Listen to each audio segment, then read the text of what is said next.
Apologies, everybody. This is a, once again, re-recording. If you heard the message at the beginning of last episode, due to recording errors, thanks to yours truly, I completely did not record anything Lessons said the last time we watched this episode, which means that we have to watch it again. Otherwise, you'll just hear me talking to thin air about the things that I see. So, again, sorry, but let's go ahead and get into it. So I was waiting for him to say our own worst enemy is ourselves, and to see somebody on the street punching the shit out of their own face. Oh, you're to blame, you son of a bitch! Hey everybody, welcome back to the Stoneface Reactions. I'm Theta, this is Lessons, and we are back.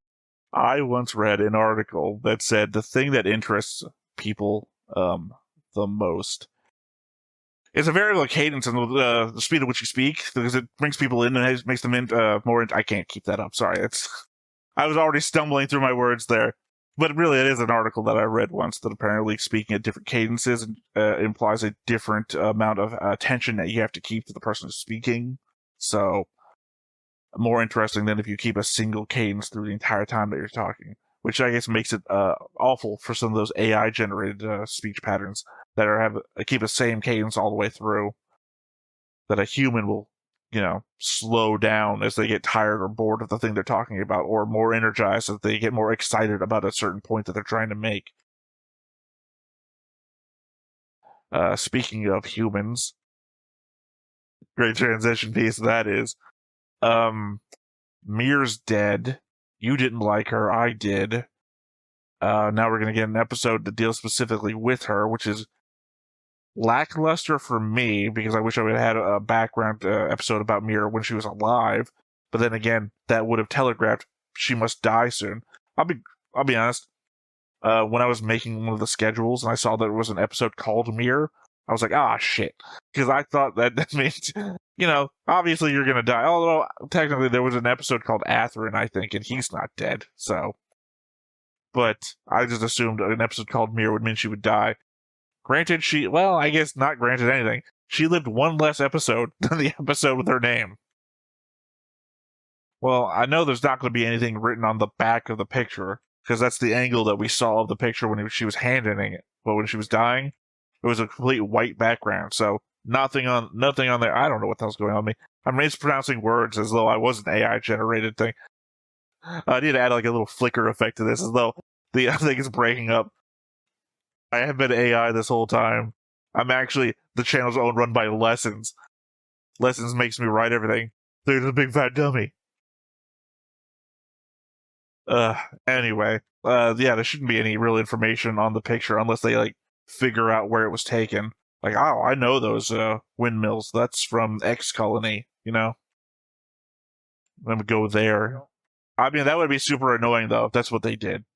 Like, I know what that is, let's go there and investigate. And I was like, why are you investigating Meer's background?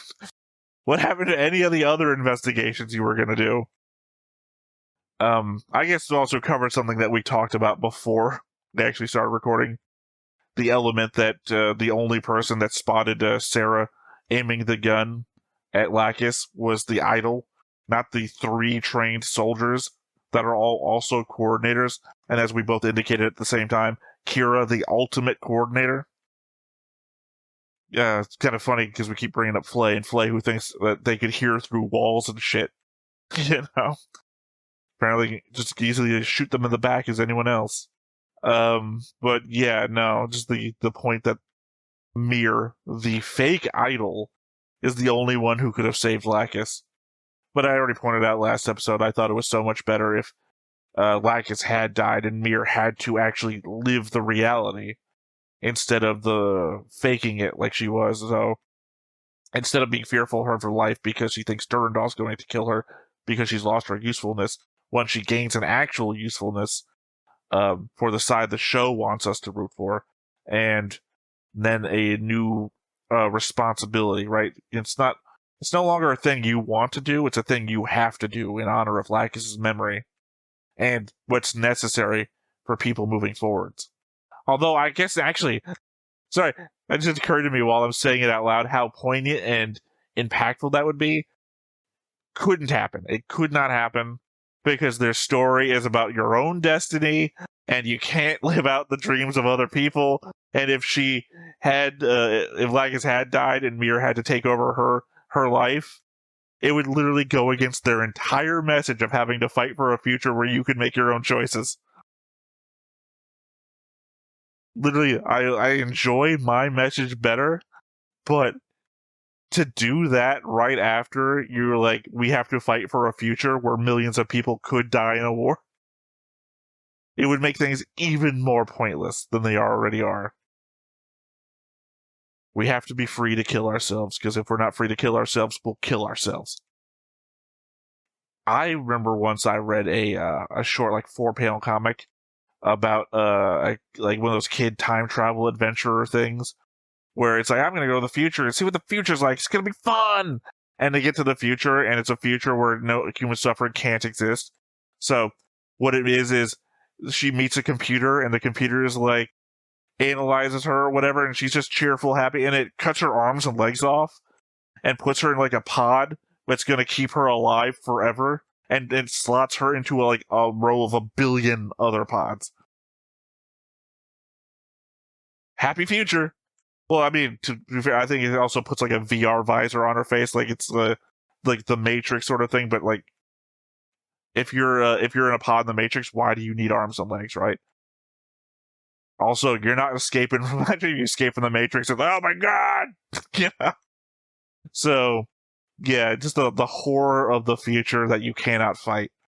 Well, you've been indicating the whole time as a future you wouldn't want, but we're not exploring it from that angle because I think it's disingenuous to Durandal's actual vision of the future. But still, it's a future you cannot escape, because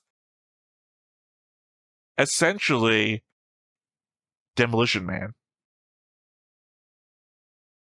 No one is programmed to fight. So you would need I forgot what his name was called. Phoenix something. So, when he first shows up and then they bring all the cops and like, what do we do? Now they have to consult the computer. He just beats the crap out of everybody because he comes from a past, It's like, you would need something like that to happen. Hey, you could do it. Do it. Make Durandal win. Make Durandal win, and the movie is Demolition Man Gundam Seed. Kira wakes up in the future, and he's got to fight.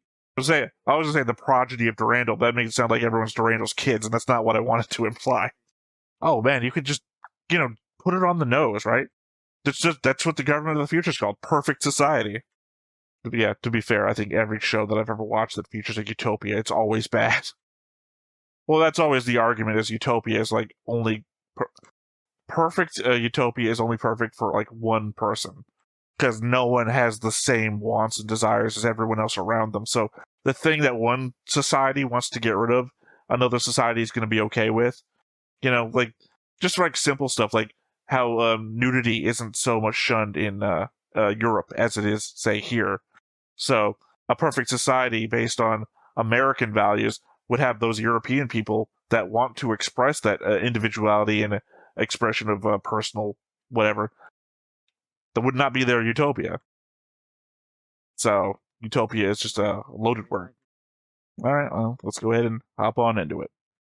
But before we get started, make sure that you hit the like button, hit that subscribe button, comment down below to feed that algorithm. On top of all that, if you want to watch more shows like this, unfiltered, uncensored, and uncut, as well as some early access stuff, you can check it out over on the Patreon.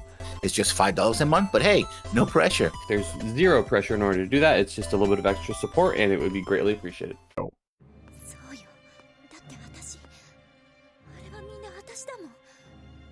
I mean, it was all you. You did.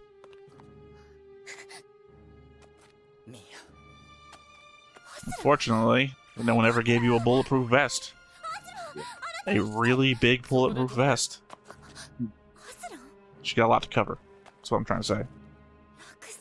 Vast tracts of land and all of that.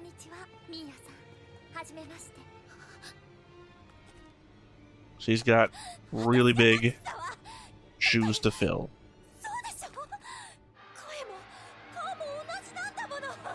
She's got immense records. Yeah. もうやめろ。君は名が欲しいのなら差し上げます。姿も。でもそれでもあなたと If only the star in our hair was like some sort of shield or something. Like Captain America? No, like I guess it's more like Macross Delta. Oh. I mean, they have shield technology in Seed as well, so.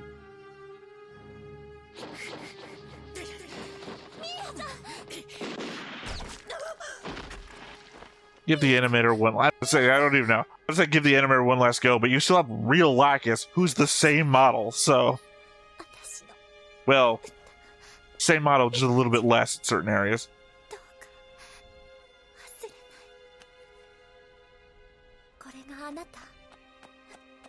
No, it came with the purse. You did. No, they had dinner, remember? Like they expressed their thoughts and desires about stuff outside of everything. I want her last words to be, I'm Lacus.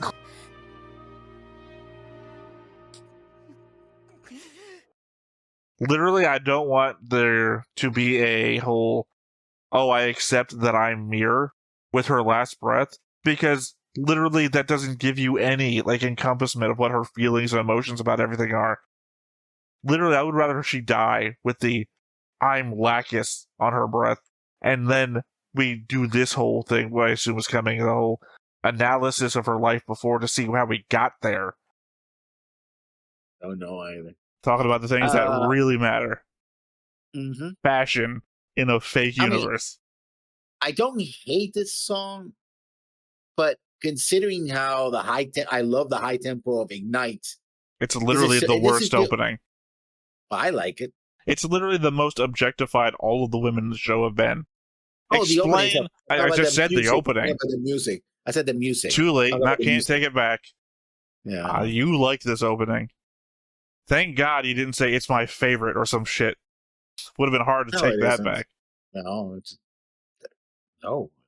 not my favorite. I'm literally not about to start ranking my favorite openings for Cross Seed. I don't know what the hell I'm about to say. I'm literally not about to start ranking my favorite openings because either I really like it and I make note of it, how much I like a song, or it's just one of the number of songs that I've listened to. Yeah. And in this case, this is just one of a number of songs that I've listened to. I feel no real attachment one way or the other, and couple of months after we're done watching Gundam Seed Destiny, I won't even think. Yeah, I won't even think about it again. That's the real tell of a good opening song. Is the ones that just I start humming for some reason because they're just so good by themselves.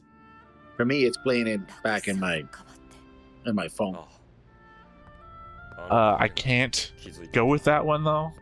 When I do the solo recordings, or the solo live streams, I play every opening and ending when I'm when the stream's setting up and everything like that, or I have to go away for a minute. So every opening and ending I hear every time I live stream.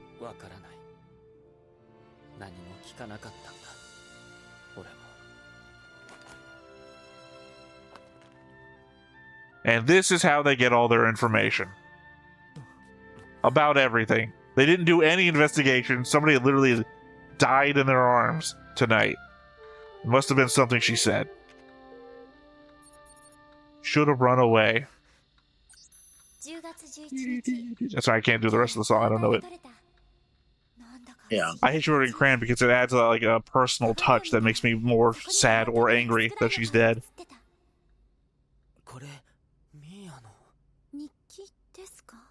Who knew? Meer spoke or wrote in English. I mean, it could be. No, I don't think they. We are watching full subs. Yeah. So. Thing that happens when I'm watching Link Click, a show that Rogue Knight, thank you once again, Rogue Knight, is sponsoring me to watch, is the full subs version actually overlays the English on top. And I don't mean like that way that it like weirdly moves on camera thing. Like if you pause it, it goes right back to Chinese for some reason. So it's very weird. Is this a museum to the Lacus family? No, I think it's in her head. Oh, Her mental palace. yeah, not her mind. I was trying to avoid mind palace. Mind palace. Yeah. I mean, maybe it is. Captain America gets a museum to himself that he visits. Yeah. That's gonna be weird. Well, Visiting museum to it's yourself. weirder because you came back from the dead, essentially. So Yeah. you died and they made a thing for you. And then you visited it because no weirder than that Doctor Who episode, you know, where, God, he cut off his ear, the artist. Oh yeah. There's Van Gogh. Yeah. Van Gogh, where Van Gogh visits the museum to hear the museum director say about how brilliant he was. Real touching episode. Yeah. And remember, this is a rewatch, so I do intend to go back and see if I can pull anything from those magazine articles and whatnot. Hard to believe it's only been a couple of years, because she looks like a child back then, and now she looks like a teenager. But it's a good, which is difficult because anime is very hard on trying to, you know, gauge age. So they did a good job.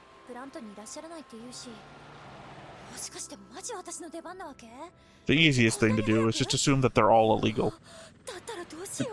Yeah.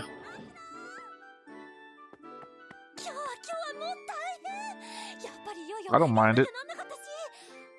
Again, Meer is one of my favorite characters from the season, so seeing her opinion about everything, it's just sad now that she's dead. Because it's the tone of voice of an excited girl happy to have things happen for her, and now knowing that she died, and then knowing that she's going to go through all that suffering later, so starting with her happy side.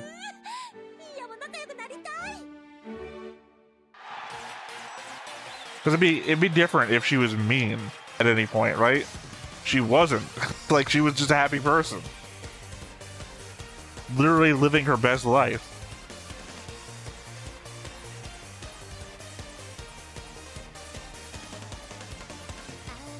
Then only hit with like sadness and realization. So it's gonna be just happy girl has her dreams come true, and then has it all ruined.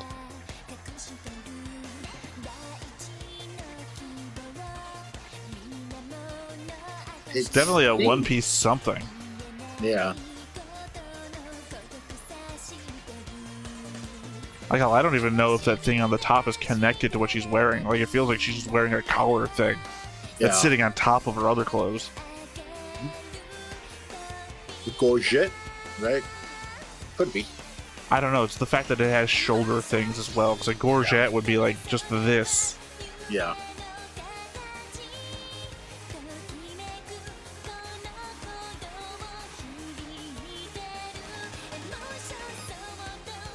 I hear you out there in the audience. God damn it, they're talking about fashion again.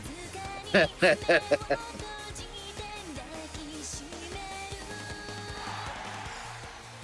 level I hear it when I'm watching these is like if somebody was humming it next to me. That's about how I'm kind of getting.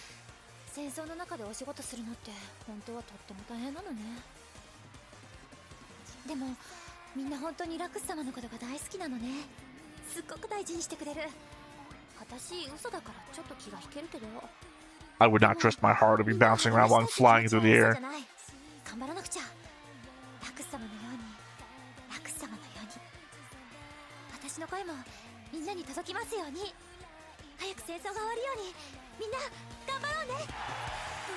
Again, she was never saying anything negative.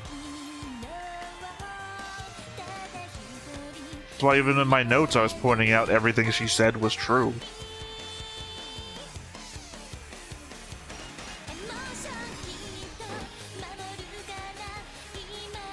And I think she's a better dancer than Lacus, too.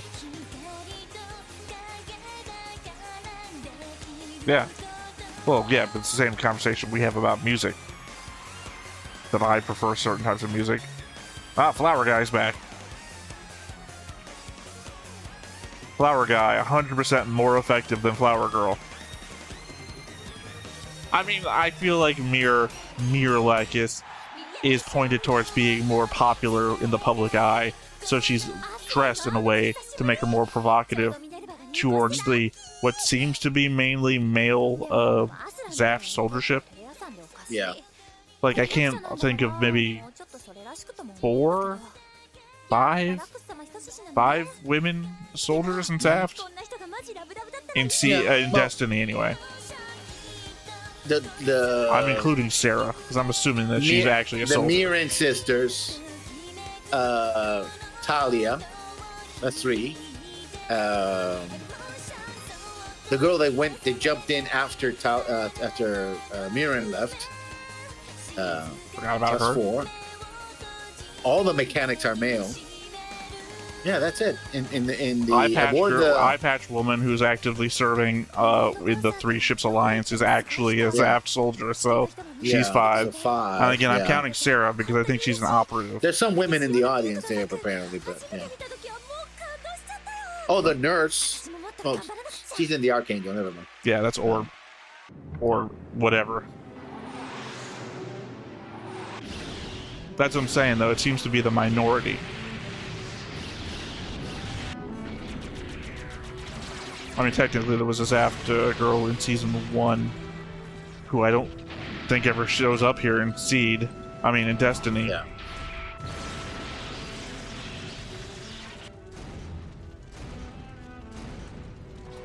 Remember these parts where Meer wasn't? Yeah, present, yeah. Yeah, was writing about it in her journal. Boink, boink, boink. Sorry. Never mind. Look, all I'll say is when I write in my journal, you're not going to get this exciting shit about the war shit. You're going to get what my blood pressure was that day and what medications I took. That's what that's for. Goes along with my general apology to everybody for being a lot dumber, because I think I'm getting a bit more brain fog after I started taking the chemo drugs. I literally had to watch the same scene like 7 times in Apothecary Diaries to try and absorb what the fuck they were saying, because I couldn't get it in.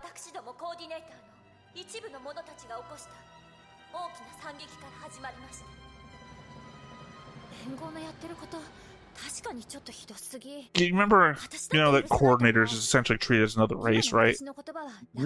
Can you just imagine saying that in any different way? This horror was caused by just a couple of black people. It's like, whoa. See? That's the context that essentially what they say in the show. Yeah. Just replace every instance of coordinator with black guy. Yeah. God damn those black guys. It's like, whoa, yeah. Dude, calm down. Yeah. What the fuck, dude? It's the fact that they just replace it with another another race, one that doesn't exist right now, is what makes it like a little bearable.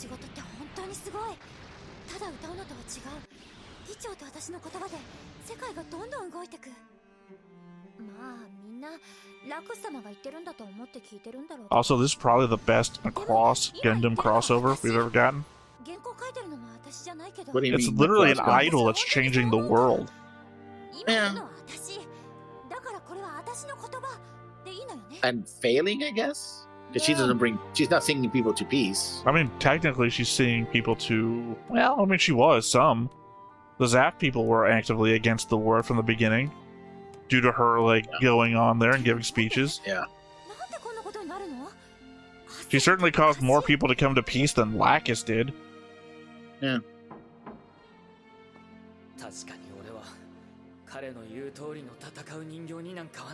Well, thank God he gave you the power to do anything you fucking wanted. Well, until he tried to arrest him. Yeah, but he had the authority to do whatever the fuck he wanted this whole time. Yeah. And he never did. Yeah, also he gave you, all the best shit. Maybe you should have just kept your fucking mouth shut and did what you thought needed to be done. You had the literal power not to report.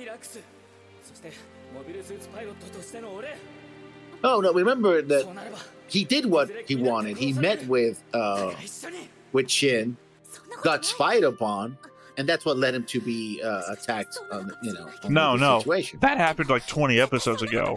A lot True, more but- shit happened, and he could have used all of that time. You know, he could have left Minerva and investigated on his own. Yeah. Yeah. It was like, he could have been like, well, fuck. I don't know where the fuck Kira is, but he's not doing the shit I told him to do.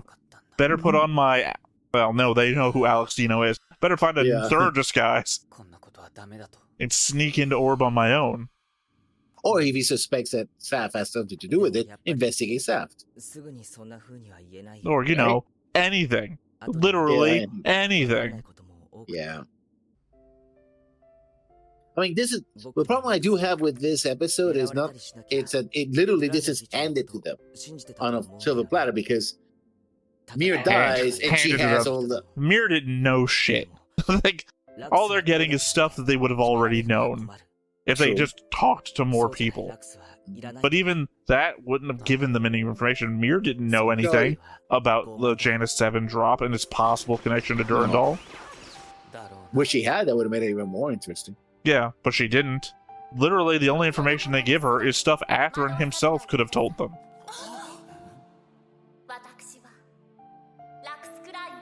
Not my Lacus. Hashtag not my Lacus. Oh man.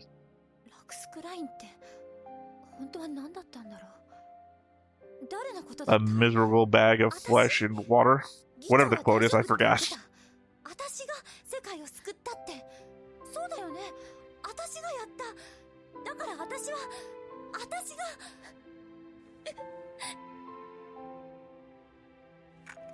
I don't know, I've never been so emotionally upset that I've written in stutter before. It's your fault she's dead. If you hadn't come to the moon, she wouldn't have reached out and this whole thing wouldn't have happened. Maybe you should have gone to the plants like you fucking said you were going to. Or even Orb, where you went to for a day. Glad that worked out.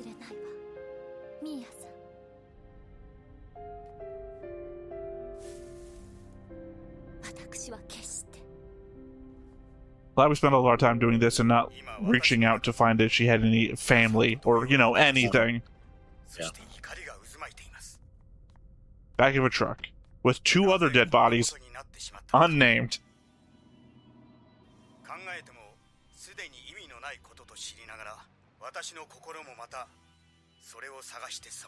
I'm going to assume these are her parents because I don't know who the fuck they would be otherwise.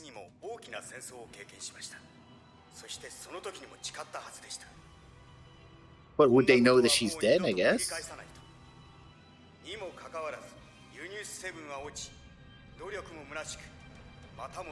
I mean, the only people who know she's dead are in the Arcane. Right?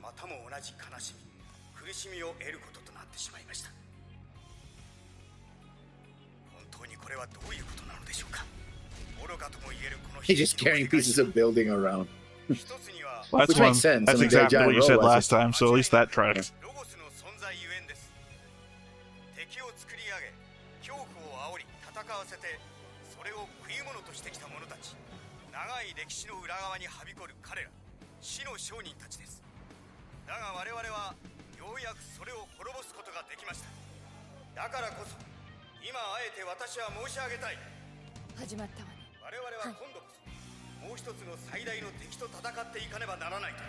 Human suffering. They should have been the ending. No. I already said it. Just for myself.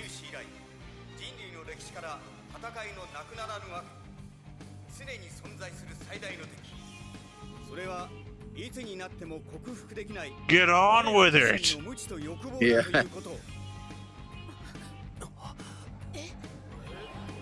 I don't think people would react this way. Like, can you imagine?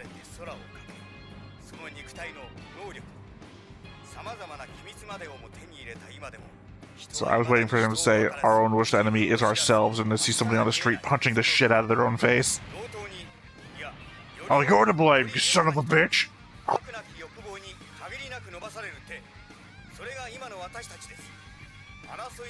Get it? Now we're both Seed and Destiny.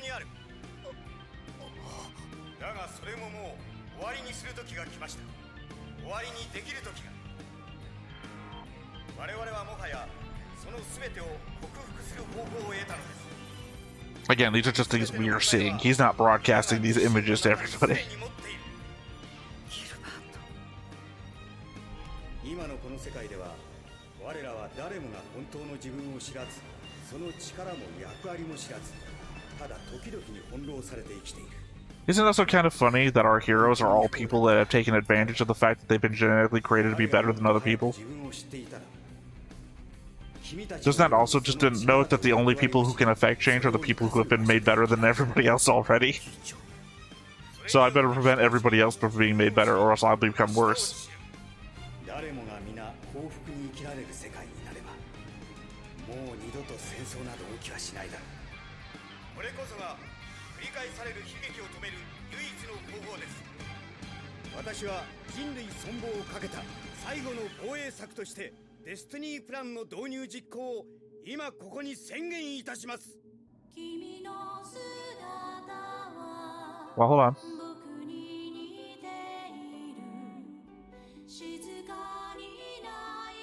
Something either has to happen, or this was totally nothing.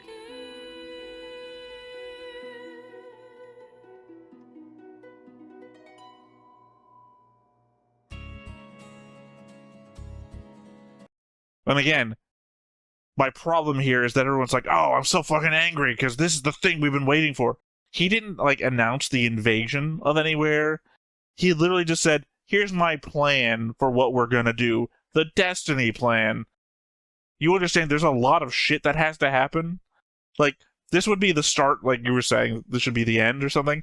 This would be the start of a whole nother season where, like, we become eco-terrorists or something. Like, we have to stop them from, like, putting shit in the water. And, you know, because it isn't like something you do overnight. Like, haha, I've tricked you all along, snaps fingers, and now everyone's biology has changed. No, we have to do a lot of shit. Like, even if he is going to genetically manipulate things, that's every baby born from now on. Like, that's not, doesn't change anything for everybody that exists right now. And the assumption is everybody that exists right now is either going to rebel or be happy with this. Sorry, next time on. 確かに望んだ戦いのない世界の平和な日々をならばこれこそが今取るべき道か示される先は見えずレイの言葉は衝撃で真を貫く夢のため信じられるものは果たして次回機動戦士ガンダムシードデスティニー新世界へその定め貫けデスティニー So 3 thoughts. 1, I really gotta find out what has Shin go. In that one scene, because that makes no goddamn sense. 2, obviously we're going heavy on the villain arc for all no reason, that we're seeing a super beam shoot across the moon. Like, why? What happens between this and that? And 3, to what I was talking about before, we don't just, like, genetically manipulate everybody all at once. Whatever the hell is going on with those activating red slabs makes me think of 2 things. One is going to be a lot more niche, no one else is going to know, which is to say The Final Fury, which is a series of Star Trek novels about the Furies, which is an ancient race that inhabited the Alpha Quadrant, got kicked out. Now they're living in the Delta Quadrant. And you don't need a whole backstory about them. The element that occurs to me is that their weaponry is fear-based. Which is to say, they hit you with a beam weapon and you all just go terrified all of a sudden. And nobody can act. You're just terrified with fear, and that's how they capture you and whatever. I guess the other element, which is the more, I guess, prominent one, is probably the X-Men movie. Where the guy, his plan is to make everybody mutants with a giant bomb. Like, I'm hoping it's not going to be some fucking stupid thing where, oh, I've made this thing. Oh, maybe why I was mentioning solenoids in the book, as I mentioned, the P30 book. He's made a beam where he's going to hit people and they're going to physically change or some shit.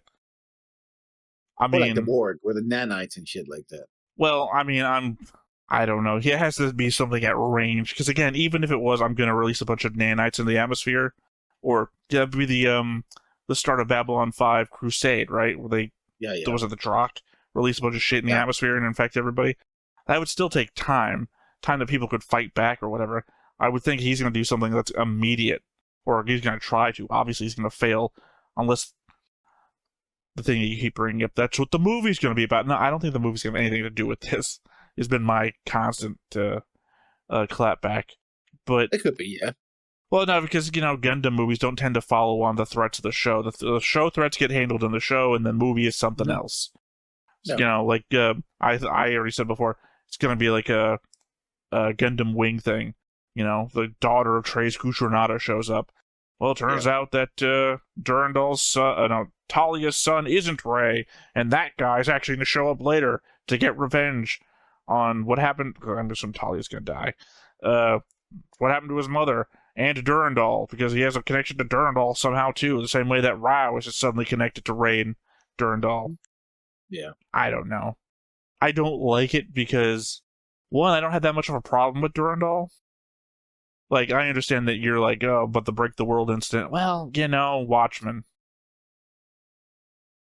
Which I still have a problem with. Yeah, I know, it's not a winning point with you, but for me, it makes a little sense at least, because we're gonna kill ourselves as a fucking species if this keeps up. We have literally launched more nukes than I have ever seen in anything ever. Plus, more super weapons than I've seen in any entirety of Star Wars. This is a lot.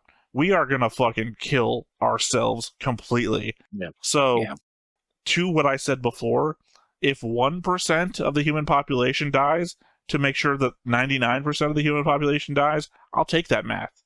That's good math. So, if Break the World incident brings us together as a people enough that we stop fighting forever, that's good math. I'll take it. Except that people were not fighting at the moment. So you kicked off the war with the Break the World. And you risk killing... Arguably, no, you're wrong. Arguably, you're wrong because Logos was still in operation. I mean, we might have not been actively fighting, but it was happening. Although, the element I can't remember is the sequence of events of the second attack. No, that's right. The Break the World incident launches the second attack. Though we do see the Logos people plotting for another attack anyway. Yeah. I mean, they were behind the stealing of the original Gundams. Yeah, so they were already planning. Phantom Pain was already in operation. So the fact that there wasn't an active war happening does not preclude the fact that we were going into it anyway. It just so happens that this preempted the war and gave the war an excuse. Not that the war needed one because they were racism. I'm just saying that this led to the betterment of things. Like, technically, this story could have ended right here. Like, without him giving the speech. Like, the Destiny plan didn't need to happen.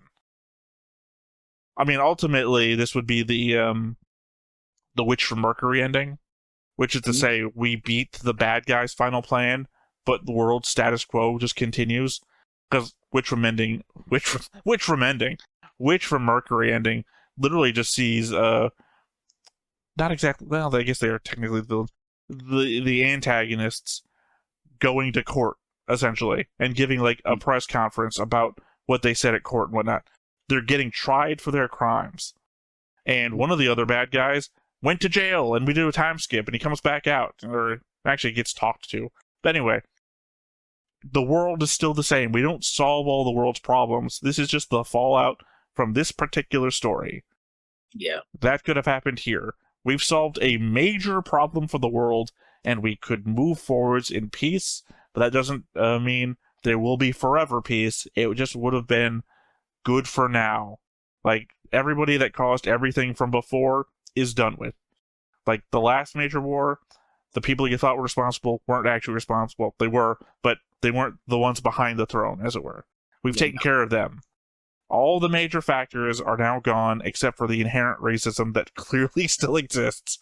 And that would be the cause of whatever comes next. But then again, technically, they're taking the extra step here of saying there's no way to stop the fighting from ever happening again, ever.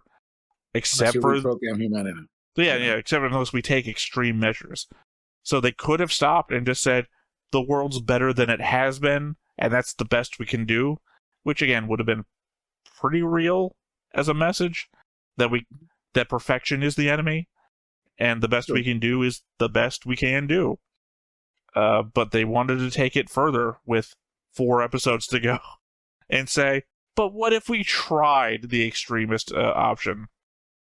Yeah. And I don't know, like I said, I don't know what the extremist fucking option is, because what are you going to do in 4 episodes? I mean, one of those episodes is probably going to be victory. One of them is probably going to be what happens after.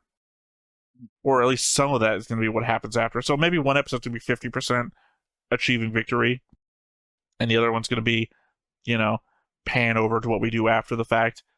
Stella's grave. Well, sorry, we drowned her dead body. Stella's submerged body being eaten by fish. I don't know what the fuck we're going to do. Something. We're going to give Stella a memorial somewhere. All that other stuff. Everyone that's died. Maybe Ray survives and he's the movie. Probably. That could be. Final shot of the show is Ray turns to camera and gives a Durandal grin. And he'd be like, oh, no, fuck! Yeah. I mean, it would also be like the first time he fucking smiled all show, so it would be a thing. Mm-hmm. Again, I just don't know. What's the plan? All he literally said is, this is the source of human suffering. Like, all he did was repeat the Buddha, and everyone's like, oh, fuck. Imagine if all the armies of the world rose up to go attack a guy sitting under a tree. Like, what the fuck is this guy talking about? I'm not going to give up all my earthly possessions. Fuck that guy. Get the military. That's what I'm saying. What doesn't make any goddamn sense. Plus, again, there's no real world example for this. Because, again, this is the guy that brought the world together and brought down the Illuminati. There's no real world example. He's got all the best thoughts going towards him, right? Well, I guess now we're going to see that he was behind the Break the World incident, that probably he was also either knew or helped out with the extended, right? Well, that's the thing, though, is we don't have any evidence that he's behind it. Yeah, but we've got to uncover it. Yeah. Well, it means it's going to be part of next episode. So part of the 4 remaining episodes is actually giving evidence, or God forbid if they fucking do this, just say that he did it, and people believe him. Leave them for no reason. Because literally the only connection that we really have as any sort of evidence is they redacted information on a guy whose picture is the guy that was there. But Atherin fought undefeated, yeah. Yeah, but how would Atherin know what he fucking looked like? We know what he looked like because he was in the cockpit, and we got a camera in the cockpit as a viewer of the show. Yeah. Atherin is talking to him over the radio. Yeah. I guess you could use a radio to identify him. I don't know. No, I'm saying that the evidence is the picture of a zaft soldier with a bunch of redacted information. So the information being redacted means there's nothing there. Atherin never fucking saw this guy's face. So that's only good for us, the viewer. Otherwise, all they know is I've got this guy's picture and a bunch of redacted information, which means I don't even know this guy was at the Break the World incident. Yeah. I mean, again, if this show had been done in a sort of ramping up from Cold War to Hot War, investigations, etc., it would have been much better because you would have set up Durandal as a bad guy, right? There's always that, instead of just very, very thin, oh, we don't like, if you like Lacus and you don't like people trying to kill Lacus, then you got to automatically assume that it was Durandal, right? Without any further steps. Like, it's the old meme, step 1, step 2, profit kind of situation. Well, step 1 is sell underwear. You keep forgetting the step 1 part. Yeah. Well, here's the thing. Maybe what they should have done was a mix of Macross and Star Trek First Contact. Mm-hmm. Let's actually fucking destroy the world. Let's just fucking do it. Like, that was my surprise in Macross. Like, oh, I didn't think they would fucking do it. No one would fucking do this. I would be very surprised if the war just went to its extreme, and we just did fucking destroy the planets, or so much get on them that they are uninhabitable anymore, and those people have to move back to Earth, and that the Earth is also mostly destroyed. So, World War III from Star Trek First Contact, or the end of Space War 1, weirdly named since there's not a Space War 2. Yes. Yet. How much into Delta? Oh, can't be in Delta. It's very contained to a very specific... It's this part of Space War 2. Anyway. Technically speaking, Space War 1 was contained to solar system, so... Yeah, well, it was also probably named by humans. And essentially, that's not Earth. So, who cares? That's not, Windermere. Or it could have been more like Frontier, where you have this sort of building, they're discovering things and investigating. It's like, oh, this person's planning here. You have doubts about this character and that character, and Well, the point I didn't finish the thought. The thought I was talking about with the First Contact is that the world comes together after, or again in Macross, the world comes together again after the fact. So we could have just gone to the extreme. Hell, even you can still even do the Durandal thing. That in the wreckage of everything, a leader arises to bring everyone together, Durandal, but it turns out he's got a plan to make sure that this doesn't happen again. And you know what? People crawling out of the wreckage probably a lot more willing to follow that sort of thing, considering they've suffered the after effects, versus people who have only just suffered the after effects of Break the World, which is, pretty harsh, but at the same time, people got back on their feet. Yeah, but that's also in after the events of the First War, which also was pretty devastating. So it was an occupation of Earth. Yeah. Well, it wasn't sort of. It is an occupation of Earth, but it's not so extreme. To be fair, the Earth held itself. It wasn't like the Zeon invasion of Earth, where Zeon conquered more than not. Zaft didn't conquer the majority of Earth. It wasn't as successful as Zeon was, because I guess it didn't have the shock and awe campaign that Zeon had at the very beginning. Yeah. But yeah, no, I'm just saying, it just doesn't make much sense. Why? I guess maybe my main gripe is how everyone looks angry at camera when something happens. It's like, from the context, if you were in the world, right? That if Truman got on the television, well, because, Truman post-World War II, so he's not exactly a bad guy. He's, done a pretty good job, as far as you're concerned. The Nazis have been defeated. The war in the Pacific seems to be wrapping up. He's got the goodwill of, hey, I brought America out of isolationism again to help you, the world, deal with this problem. He's got to be hailed as some sort of hero by most. Said, hey, have you heard of Buddhism? I don't think everybody was on their radar. It's a little more than just Buddhism. Well, if really it's not, because he didn't say anything. There's nothing else there. The next song has computers turning on, and okay, but that's in the future. That's in the future. Yeah. I'm handling right now. Literally, Truman gives his speech, and then you just grab the person next. You grab the person next to you on the radio when they're listening to the radio, and just start wailing on him, because that's what we see in this episode. People are fighting in the streets because of what he said, which is the source of human suffering is self-interest and greed. It's a close example. Actually, is Bush Senior. Remember the New World Order speech? I don't actually remember it. Well, he goes to the UN after the Gulf War and says, "Oh, we're in a new order. The Cold War is over. Blah blah, peace and whatever." And other people are like, "Oh, hey, seems like we're gonna be great." And other people are like, "Oh my God, the New World Order! Oh no!" Yeah, see, I actively don't remember the part of that where that happened, and everybody started fighting in the streets. Oh, that part didn't happen. Yeah, so. In the show, he says again, the source of human suffering is greed and self-interest. And then people are grabbing themselves by the lapels. Not themselves, they're grabbing each other. Grabbing themselves by the lapels. People are going nuts. Yeah, it's basically that scene from. I need my green. Yeah, it's basically that scene from Blazing Saddles. Everyone's just grabbing themselves and threatening themselves hard, unless everybody else does what they want. Now, I'm just saying, like, literally, people are going fucking crazy because he just says this line, and it doesn't make any sense. It's like, did they watch Star Wars? And like, I recognize the background of the Death Star. It's like, Yeah. Except it's white, so literally like reverse Death Star. I don't know. It just doesn't make any sense. This is so fucking rushed. I don't understand. Yeah. Like even no setup whatsoever. Even what you're saying about it being a last episode wouldn't make sense to me because this would not be satisfying as a final episode. Like even last episode wouldn't be. Of the season. No, that's what I'm saying. Would not be satisfying as a last episode. Like what really happens here?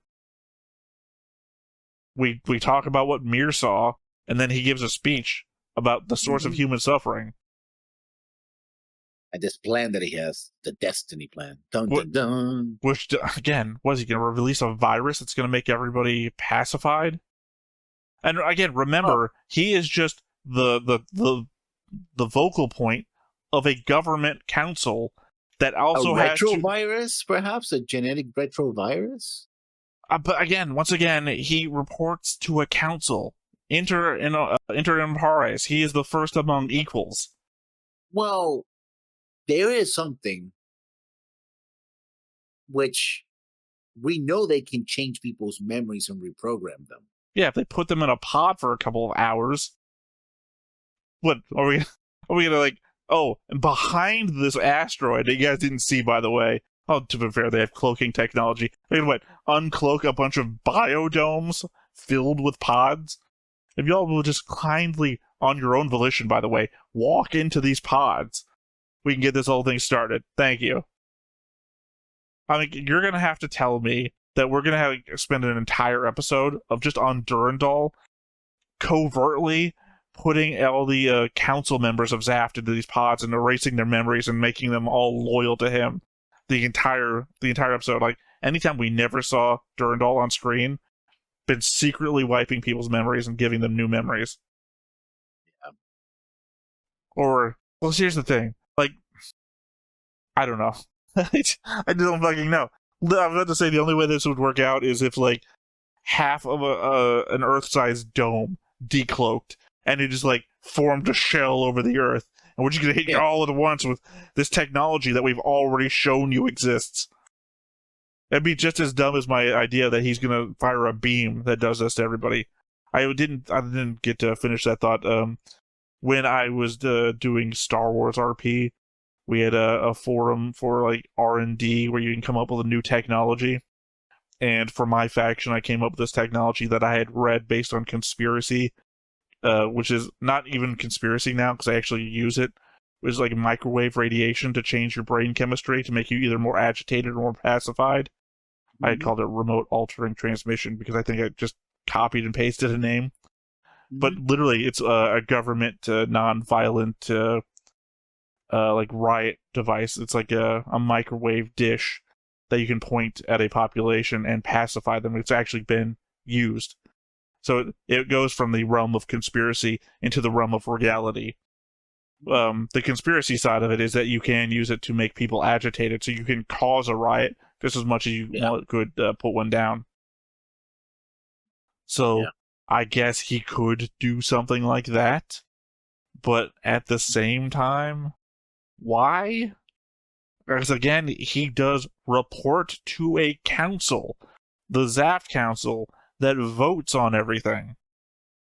Even Patrick Zala had to get the council on his side before he went on a path of genocide. And at that point, they weren't taking votes anymore. That's why he got shot. Are we going to say this Durandal, the guy who's literally taking accountability for everything, overpowered the council? That's something Patrick would do. Durandal wouldn't just say, y'all are doing what I say now. Not after he was like, I formally apologize. We should take a vote on this.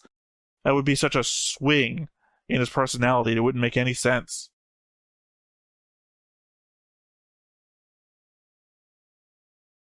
Yeah, I know. I mean, it's... I hate to say this, my now becoming least favorite phrase. We'll have to see. I mean, we don't have to, but we probably will. Yeah, true.